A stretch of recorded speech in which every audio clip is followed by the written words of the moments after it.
Bonsoir à toutes et à tous et bienvenue au journal. Au sommaire de cette édition, Tchad-Algérie, un partenariat énergétique de 40 MW, prend forme ce jour en N'Djamena. Et puis, baccalauréat 2026, des milliers de candidats à l'épreuve de leur avenir.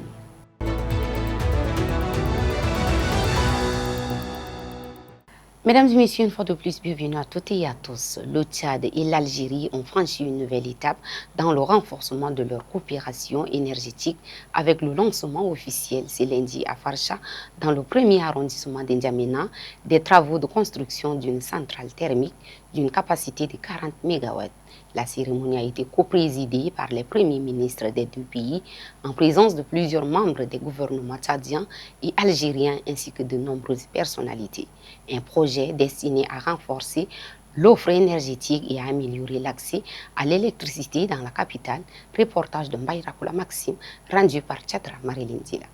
Une nouvelle étape vient d'être franchie dans le renforcement de la coopération entre le Tchad et l'Algérie. Ce lundi, les autorités des deux pays ont procédé à la pose de la première pierre de la future centrale thermique de 40 MW à Farsha, dans le premier arrondissement d'N'Djamena. La pose de la première pierre a été suivie de la signature de l'accord de réalisation du projet. Cette infrastructure énergétique vise à accroître les capacités nationales de production d'électricité afin de répondre à une demande en constante augmentation et de contribuer à l'amélioration de la desserte en énergie électrique. Pour le Premier ministre tchadien, l'ambassadeur Alamay Alina, cette centrale constitue un investissement énergétique destiné à soutenir le développement économique et social du pays. Elle devrait également contribuer à renforcer la stabilité de l'approvisionnement en électricité dans la capitale et ses environs. Centrale électrique dont nous posons aujourd'hui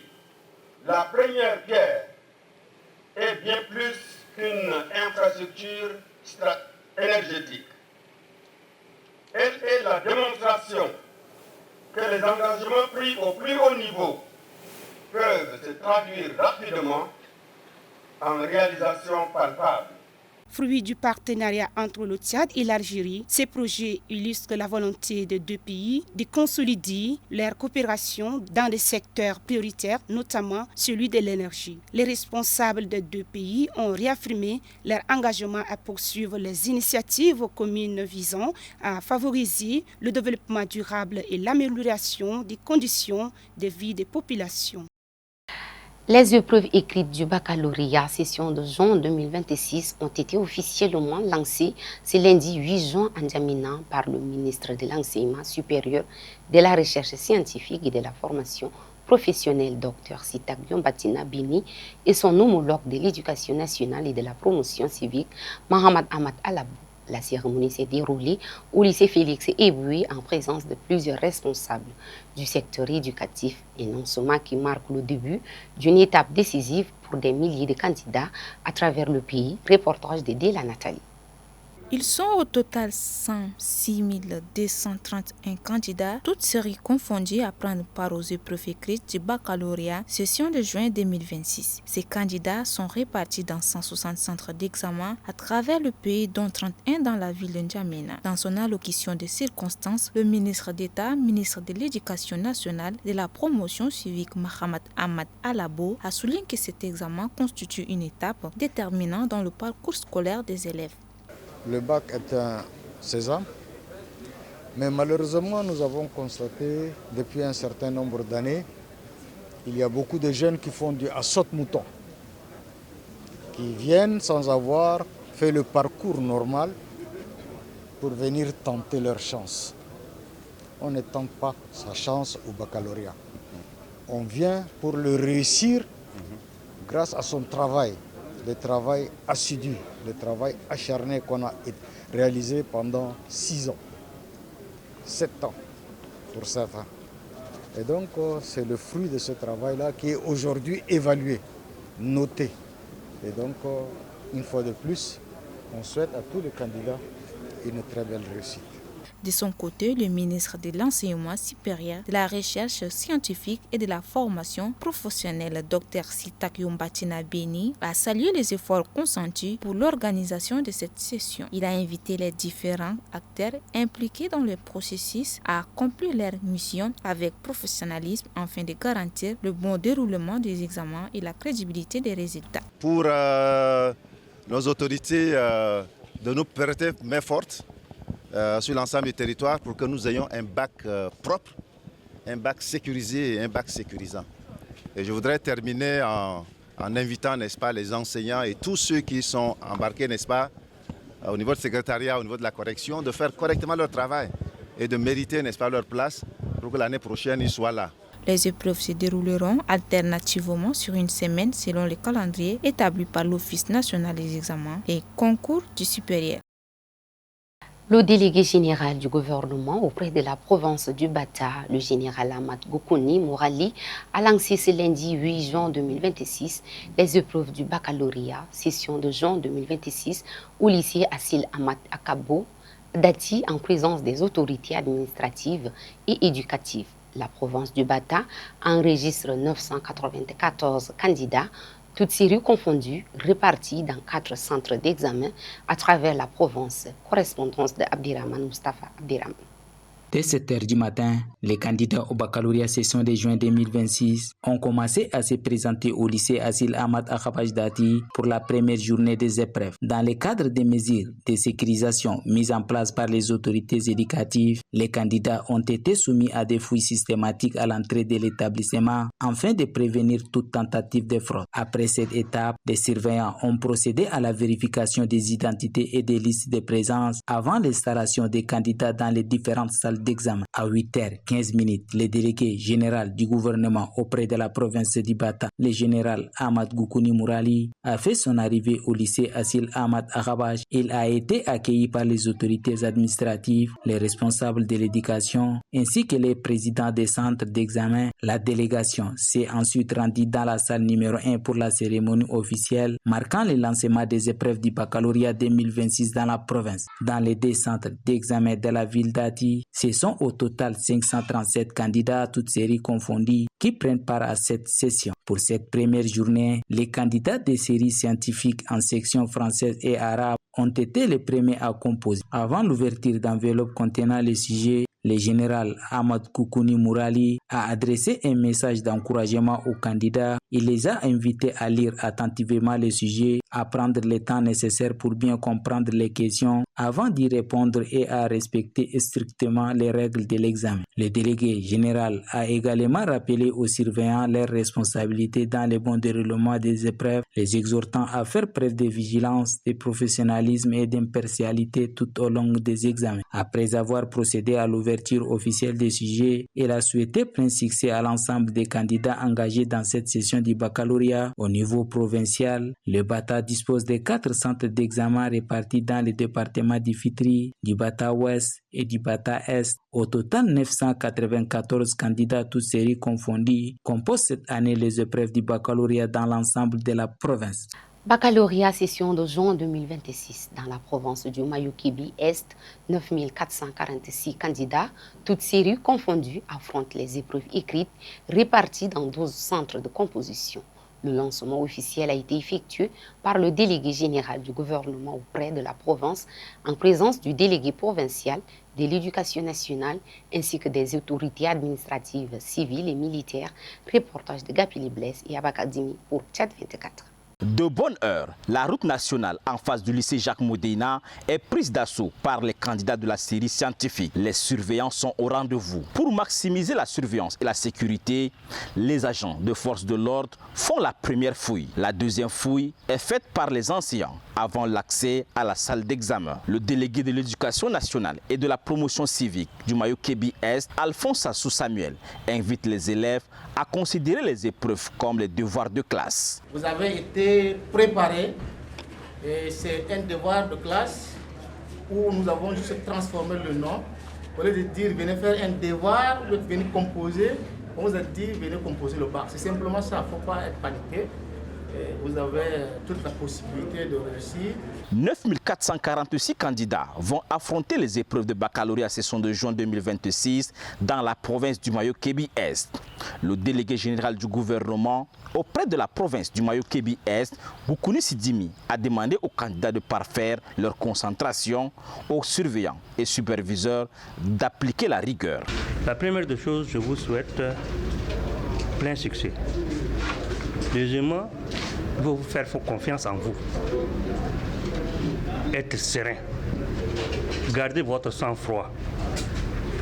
Comme il le dit, ce n'est pas un test, un devoir. C'est un concours, c'est un examen, c'est très différent. La plupart des gens sont stressés. Si vous êtes stressé, vous ne pouvez rien faire. Pour cela, quand on distribue les épreuves, prenez au minimum 5 minutes de calme et de lecture. 5 minutes, au minimum 5 minutes de calme et de lecture pour vous approprier du jeu. Et il y a le stress qui est très mauvais, l'autre stress qu'on dit le stress d'euphorie. Quand vous voyez que le sujet est facile, vous allez directement au sujet.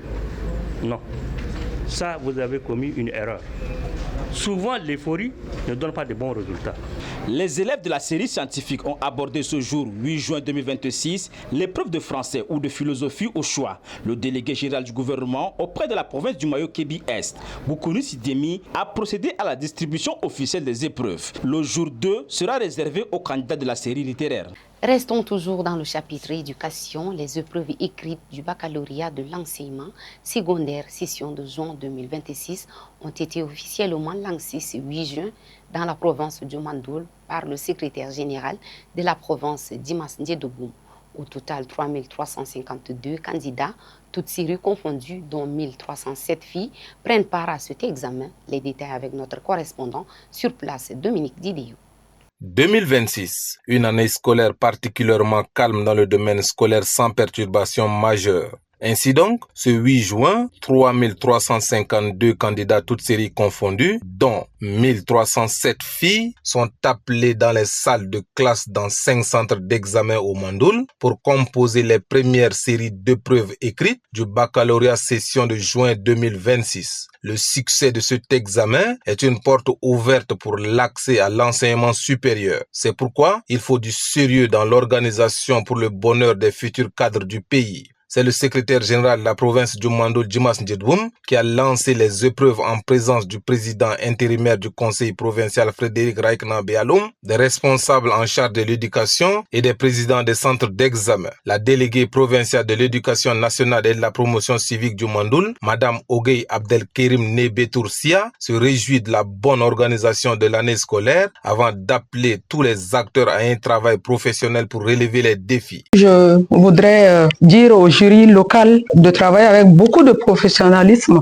beaucoup de sérieux et de rigueur pour accompagner les présidents de centres qui sont venus. Le bac n'est pas sorcier, ce sont les sujets tirés des leçons apprises en classe. Donc soyez sereins, travaillez avec beaucoup de sérieux et vous allez sortir gagnant parce que l'année dernière, nous avons gagné le pari parce que nous sommes 4e sur le plan national et 1er dans la zone méridionale. Donc, d'emboîter les pas de vos aînés pour qu'on sorte encore gagnant cette année. Lançant officiellement les épreuves, le secrétaire général de la province du Mandoul, Dimas Ndiedoboum, affirme que l'éducation est la priorité du gouvernement. C'est pourquoi les candidats doivent être résilients et se mettre résolument au travail pour que le mérite prime.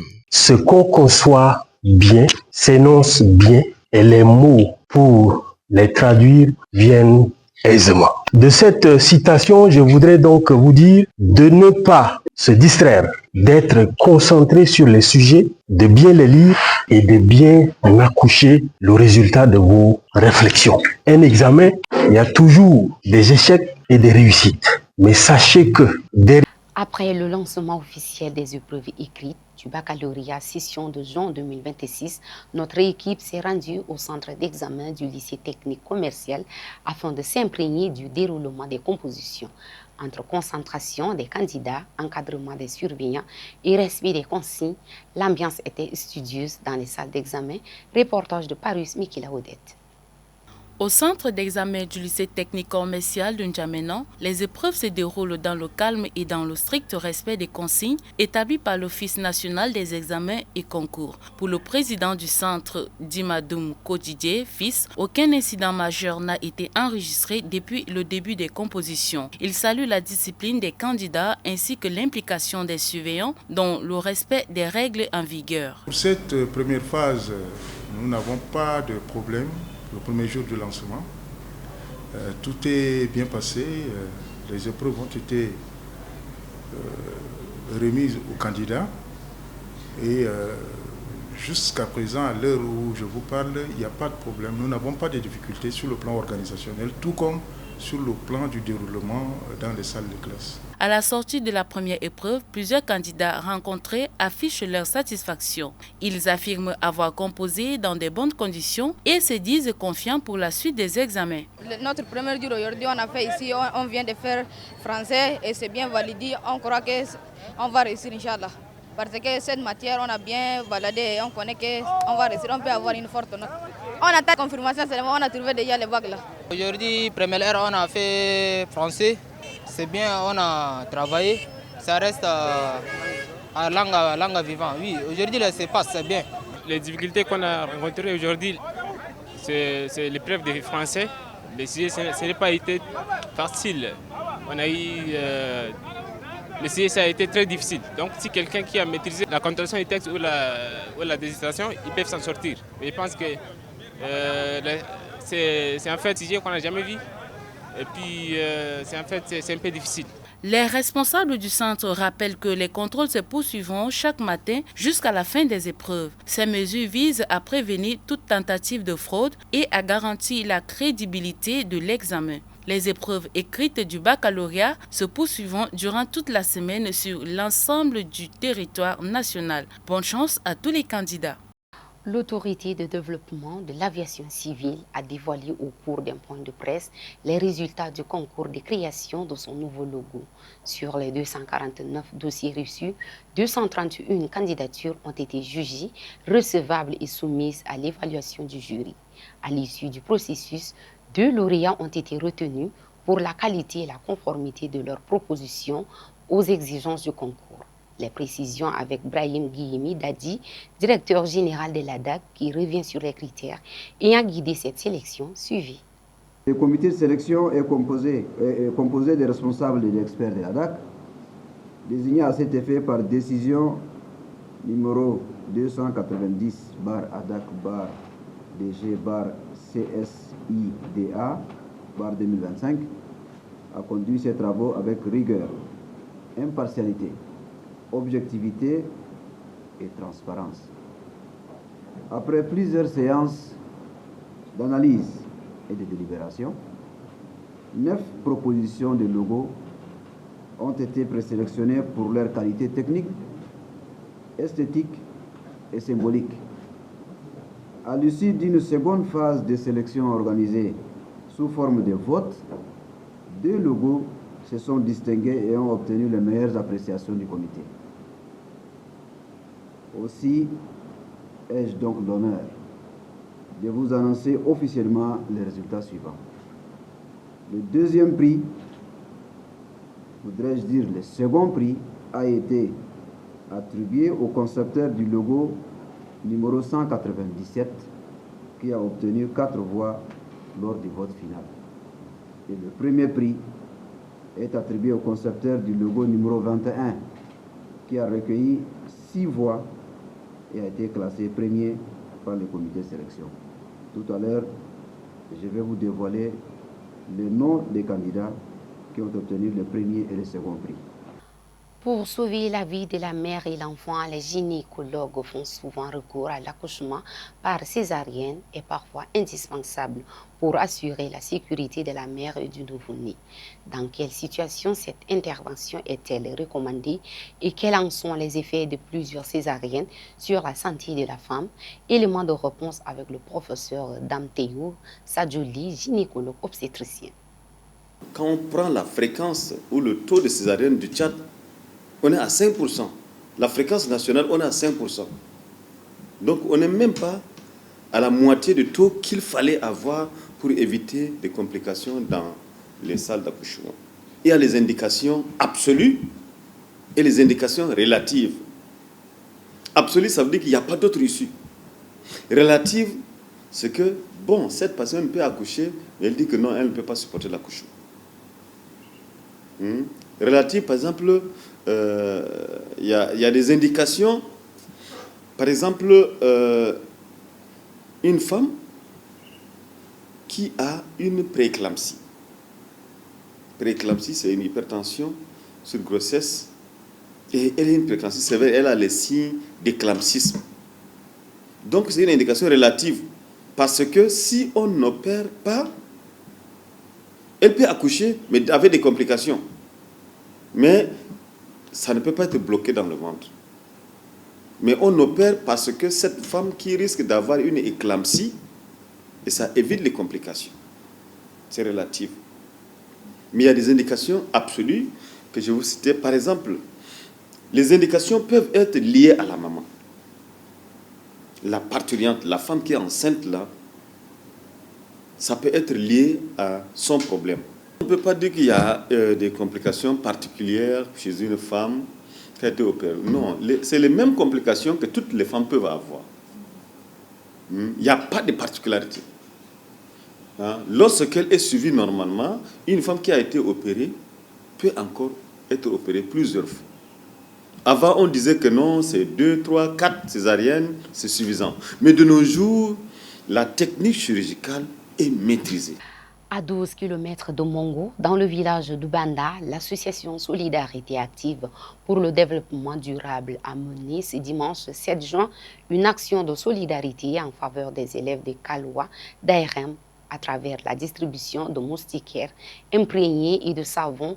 L'initiative vise à renforcer la lutte contre le paludisme et à promouvoir de meilleures conditions d'hygiène au sein de cet établissement. Le reportage de Mohamed Mouktar Dimi, rendu par Jessica Ferry. C'était une belle matinée pour les enfants du village Banda, une localité située à une douzaine de kilomètres de Mongo, capitale de la province du Guéra. C'est ici que l'association Solidarité Active pour le développement durable a fait parler son côté humanitaire en offrant des moustiquaires imprégnés et des savons aux enfants apprenants de Kaloua d'Airam, centre d'enseignement coranique. L'association vise avant tout à protéger ces enfants contre le paludisme qui fait de nombreuses victimes dans le village. Un autre accent, la propreté. L'association Solidarité Active pour le développement durable s'est organisée et on a pris les moustiquaires et les savons pour venir assister ces enfants-là qui n'ont pas assez de moyens pour entrer en possession de ces produits de nécessité. Donc, ces produits qu'on est venu de distribuer aujourd'hui, ça les permettra de lutter contre le paludisme et en plus d'améliorer l'hygiène. Un acte salué par le directeur du centre, Cheikh Abdelhaim Djarat Sinan, qu'il qualifie de salvateur. Selon lui, ce don est un appel à la conservation saine de l'environnement pour le bien-être des enfants. Une occasion saisie par l'association Saad pour réaffirmer sa volonté de contribuer au développement durable et à améliorer les conditions de vie des populations. Dans le cadre de son traditionnel café littéraire hebdomadaire, l'Union des étudiants tchadiens de l'Université de Ngaoundéré a organisé une conférence débat autour de l'exploitation minière artisanale en Afrique centrale. Placée sous le thème « L'exploitation minière artisanale en Afrique centrale entre défis et survie des populations », cette rencontre a réuni enseignants, chercheurs, étudiants et passionnés de littérature pour échanger sur les enjeux économiques, sociaux et environnementaux d'une activité qui constitue une source de subsistance pour des milliers de familles dans la sous-région. Le compte rendu de notre correspondant à Ngaoundéré, Al-Ali Moussa Mohamed. À l'université de Ngaoundéré, les cafés littéraires des étudiants tchadiens continuent d'offrir un espace d'échange sur les grandes questions des sociétés.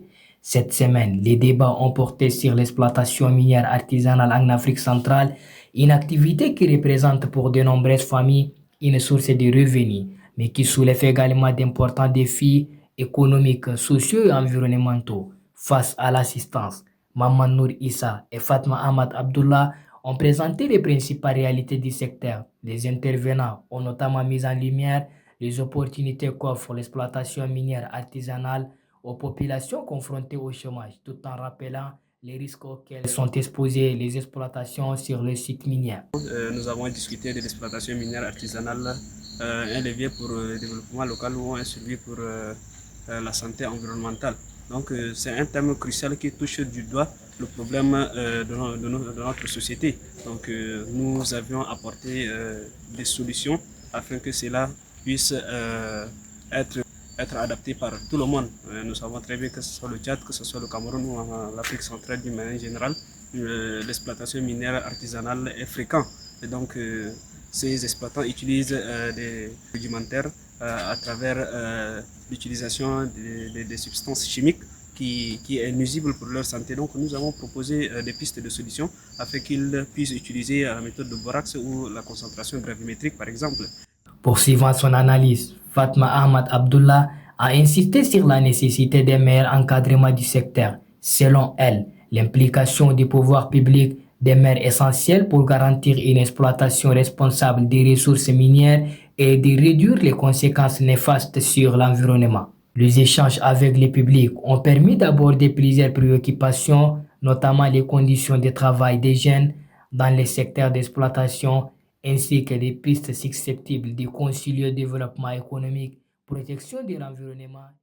La mission de la parole vivante au Tchad a organisé ce dimanche au Radisson Blu d'Injamena la 30e cérémonie de graduation des étudiants du Centre de formation biblique et de l'école biblique spéciale des élites, une cérémonie marquée par la remise des diplômes, mais surtout par des messages d'enseignement, d'encouragement et de fortification spirituelle adressés aux lauréats, compte rendu de Biactivo Emmanuel. En sous des chants de louanges, des visages rayonnants, 68 étudiants du centre de formation biblique et 13 de l'école biblique spéciale des élites au Tchad, issus de 20 différentes églises, ont été honorés pour leur engagement de servir selon la parole de Dieu. Sous la direction de Living World Mission Tchad, chaque nom prononcé à l'occasion de cette cérémonie de graduation était empreinte de joie. Les mères, les pères, les jeunes, les serviteurs, tous partageaient les mêmes émotions. Avec des témoignages émouvants et personnels basés sur les œuvres de Dieu, les lauréats ont su capter l'attention du public et transmettre la portée des enseignements reçus du Centre de formation biblique et de l'école biblique spéciale des élites. Déjà, leur slogan « Formés pour servir, équipés pour impacter » semble avoir des faits suscitant des intérêts auprès de l'assistance. Et relativement l'orateur du jour, le pasteur Agabès Trésor, a cité un verset biblique de Timothée, le chapitre 2, verset 2, pour exhorter les lauréats d'enseigner les bonnes pratiques à plusieurs autres hommes de Dieu. Les enseignements sont non seulement religieux ou bibliques, ils touchent également le monde professionnel avec des orientations pratiques. Pour ces institutions de formation, il s'agit de créer des disciples pour influencer la nation en étant des modèles. Mesdames et messieurs, c'est la fin de cette édition. Merci de l'avoir suivi. Bonne suite au programme sur Tchad 24.